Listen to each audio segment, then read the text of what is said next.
ಮುಂದಿನ 24 ಗಂಟೆ ನಾನು ನಿಂತ್ಕೊಂಡೇ ಇರಬೇಕು, ಕೂರೋ ಹಾಗಿಲ್ಲ ಮಲ್ಗೋ ಹಾಗಿಲ್ಲ. ಒಂದ್ ವೇಳೆ ಆ ರೀತಿ ಆದ್ರೆ ವಿಡಿಯೋ ಅಲ್ಲಿಗೆ ಎಂಡ್ ಆಗುತ್ತೆ. ಈ ಚಾಲೆಂಜ್ ನ ಕಂಪ್ಲೀಟ್ ಮಾಡೋಕೆ ನನ್ನ ಹತ್ರ 3 ಲೈಫ್ ಲೈನ್ಸ್ ಇದೆ. ಪ್ರತಿ ಲೈಫ್ ಲೈನ್ ನಲ್ಲಿ 10 ನಿಮಿಷ ಬ್ರೇಕ್ ಇರುತ್ತೆ. ಆ 10 ನಿಮಿಷನ ನಾನು ಹೇಗ್ ಬೇಕಾದ್ರೂ ಯೂಸ್ ಮಾಡಬಹುದು, ಏನ್ ಬೇಕಾದ್ರೂ ಮಾಡಬಹುದು. ಬಟ್ ಒಂದೇ ಸಲ 3 ಲೈಫ್ ಲೈನ್ಸ್ ಯೂಸ್ ಮಾಡೋ ಹಾಗಿಲ್ಲ. ಬೆಳಗ್ಗೆ 11 ಗಂಟೆಗೆ ಶುರು ಮಾಡಿರೋದು ನಾಳೆ ಬೆಳಗ್ಗೆ 11 ಗಂಟೆವರೆಗೂ ನಿಂತ್ಕೊಂಡೇ ಇರಬೇಕು, ಇಲ್ಲ ನಡೀತಾ ಇರಬೇಕು. ಇದು ಆಗತ್ತಾ ಇಲ್ವಾ ಅಂತ ಗೊತ್ತಿಲ್ಲ, ಬಟ್ ಟ್ರೈ ಮಾತ್ರ ಮಾಡ್ತಾ ಇದ್ದೀನಿ. ರೆಗ್ಯುಲರ್ ಆಗಿ ವರ್ಕೌಟ್ ಮಾಡೋದ್ರಿಂದ ಈ ಚಾಲೆಂಜ್ ನ ಈಸಿಯಾಗಿ ಮಾಡಬಹುದು ಅಂತ ಅನ್ಕೊಂಡಿದ್ದೆ. ಬಟ್ ಯಾವಾಗ ಕಾಲ್ ನೋವಾಗ ಶುರು ಆಗುತ್ತೆ ಅಂತ ಗೊತ್ತಿಲ್ಲ.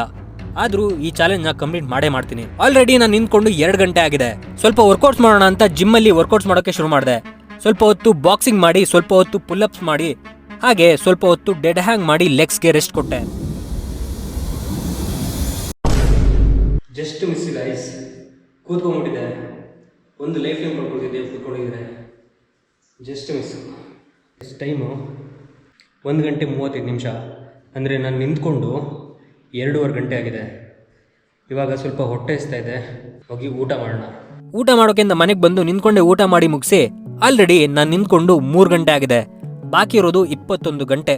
ನಾಳೆ ಬೆಳಗ್ಗೆವರೆಗೂ ನನ್ನ ಕಾಲುಗಳ ಪರಿಸ್ಥಿತಿ ನೆನೆಸ್ಕೊಂಡ್ರೆ ನನಗೆ ಭಯ ಆಗ್ತಿದೆ. ಆಮೇಲೆ ಕ್ರಿಕೆಟ್ ಆಡೋಣ ಅಂತ ನಮ್ಮ ಮನೆ ಟೆರೆಸ್ ಮೇಲೆ ಬಂದು ಬಾಲ್ ಕೆಳಗಡೆ ಹೋಗಬಾರ್ದು ಅಂತ ಬಾಲ್ಗೆ ಹಗ್ಗ ಕಟ್ಟಿ ಪ್ಲಾಸ್ಟರ್ ಸುತ್ತಿ ನಾನು ನನ್ನ ತಮ್ಮ ಕ್ರಿಕೆಟ್ ಆಡಿದ್ಮೇಲೆ ಇನ್ನೊಂದು ಗೇಮ್ ಆಡೋಣ ಅಂತ ಎಕ್ಸೋ ಗೇಮ್ ಆಡಿದ್ವಿ.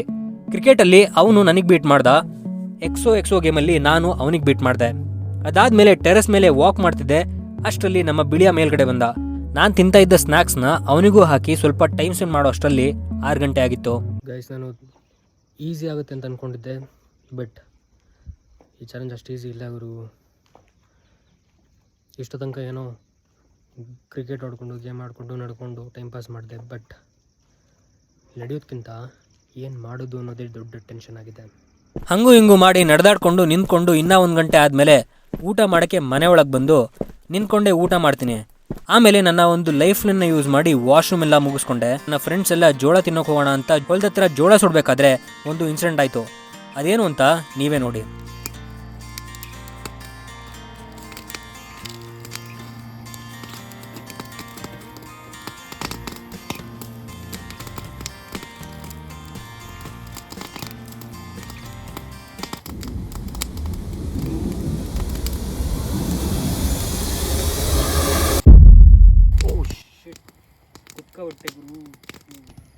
ಗೈಸ್, ಬೈ ಮಿಸ್ಟೇಕಾಗಿ ಕೂತ್ಕೊಬಿಟ್ಟೆ. ಸೊ ನನ್ನ 2ನೇ ಲೈಫ್ ಲೈನು ಕೂಡ ಹೊಗೆ ಹಾಕ್ಸ್ಕೊಂಡಿದೆ. ಇನ್ನು ಉಳಿದಿರೋದು ಇನ್ನೊಂದೇ ಒಂದು ಲೈಫ್ ಲೈನು. ಆ ಒಂದು ಲೈಫ್ ಲೈನಲ್ಲಿ ಬೆಳಗ್ಗೆ ತನಕ ಇರಬೇಕು. ಸದ್ಯಕ್ಕೆ ಕೂತ್ಕೊಂಡಾಗಿದೆ. ಇದೊಂದು ಜೋಳ ತಿಂದ್ಬಿಟ್ಟು ಮುಗಿಸ್ಬಿಡ್ತೀನಿ 10 ನಿಮಿಷದಲ್ಲಿ. ಜೋಳ ಸುಟ್ಕೊಬಿಡ್ತೀನಿ, ಆಮೇಲೆ ನಿಂತ್ಕೊಂಡೇ ತಿನ್ನಬೇಕಾಗಿದೆ.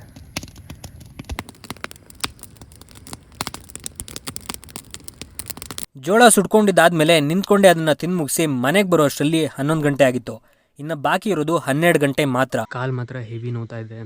ಹೆವಿ ಅನ್ನೋಗಿಲ್ಲ, ಓಕೆ ಒಂದು ರೇಂಜಿಗೆ ನೋವ್ತಾ ಇದೆ. ಬಟ್ ಜಾಸ್ತಿ ಆಗುತ್ತೆ ಅಂತ ಅಂದ್ಕೊಂಡಿದ್ದೀನಿ. ಯಾವುದೇ ಕಾರಣಕ್ಕೂ ಚಾಲೆಂಜ್ನ ಮಾತ್ರ ಬಿಟ್ಟು ಕೊಡಲ್ಲ. ಟೆರೆಸ್ ಮೇಲೆ ಲೈಟ್ ಇರಲಿಲ್ಲ, ಅದಕ್ಕೆ ಟಾರ್ಚ್ ಇಟ್ಕೊಂಡು ಟೆರೆಸ್ ಮೇಲೆ ಓಡಾಡ್ತಾ ಇರ್ತೀನಿ. ಅಷ್ಟರಲ್ಲಿ ಟೈಮ್ ಮಧ್ಯರಾತ್ರಿ 2 ಗಂಟೆ ಆಗಿತ್ತು. ಟೈಮ್ 2 ಗಂಟೆ, ಮಧ್ಯರಾತ್ರಿ 2 ಗಂಟೆ ಆಗಿದೆ. ಊರಲ್ಲಿ ಕರೆಂಟ್ ಬೇರೆ ಇಲ್ಲ. ರೂಮಲ್ಲಿ ಹೋಗ್ಬಿಟ್ಟು ರೂಮಲ್ಲೇ ನಿಂತ್ಕೊಂಡಿರೋಣ, ಇಲ್ಲ ಸ್ವಲ್ಪ ವಾಕ್ ಮಾಡೋಣ ಅಂತ.